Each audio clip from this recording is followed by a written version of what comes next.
So this week I played two very music-focused games. I played Trombone Champ,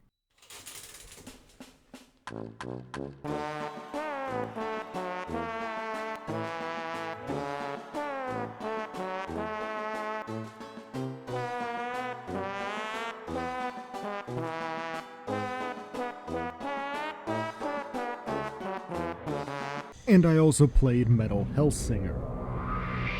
Yeah, demons were waiting on us in Yelm, our next port of call, but at least at the start, dead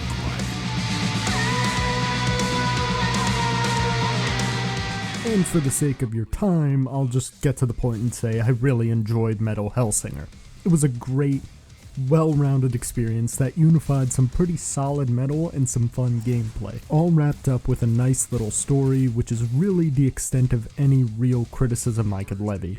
Everything else is either going to be nitpicks that didn't bother me that much, or things the game could have done differently. So the story is, you are the fabled Hellsinger, a demon prophesized to kill the Red Judge, or Satan basically, and destroy Hell itself. But said Hellsinger had her voice stolen and she was thrown into some random locked off corner for all eternity until she wasn't. Now she goes around with the decapitated skull of Troy Baker, killing greater demons and slowly getting pieces of her voice back.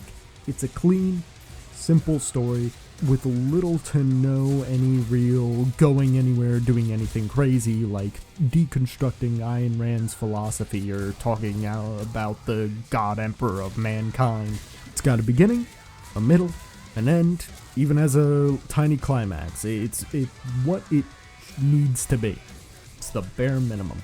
And now that that's out of the way, we're gonna just go straight into the meat, the gameplay. It's a rhythm shooter. You shoot, jump, dash, reload, all to the beat of the song. And if you're doing exceptionally well, the lyrics to the music actually starts playing as well, and it's all about slaying demons and hell and so on and so forth. There are two problems with the music that comes to mind, and the obvious one is if you don't like metal, it's just not for you. There really is no beating around that bush. The second thing that comes to mind, and it's my personal biggest issue, but it's not a deal breaker, it's more a narrative thing. The two female vocalists in the game, Titania from Ginger and Alice Whitegloves from Arch Enemy, their songs are in the middle of the game, which I mean the Hellsinger is slowly getting her voice back, so you'd expect it to be closer to the end. The game actually ends with Serj Tankian's voice from System of a Down.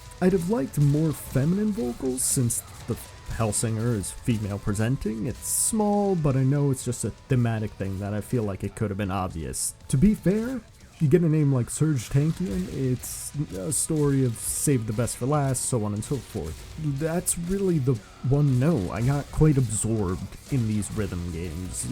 I got the same way with BPM Bullets Per Minute, Crypt of the Necro Dancer. They're all games with reliance on soundtracks, but even a good soundtrack can make an absorbing game. Hotline Miami, Doom 2016 are also games with kick-ass soundtracks, which I seem to lose myself into.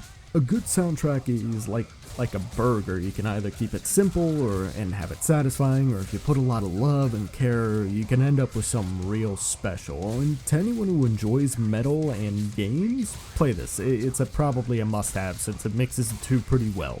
If you're not crazy about metal, but still enjoy rhythm games and shooters, maybe give it a try. The gameplay is still tight and loads of fun.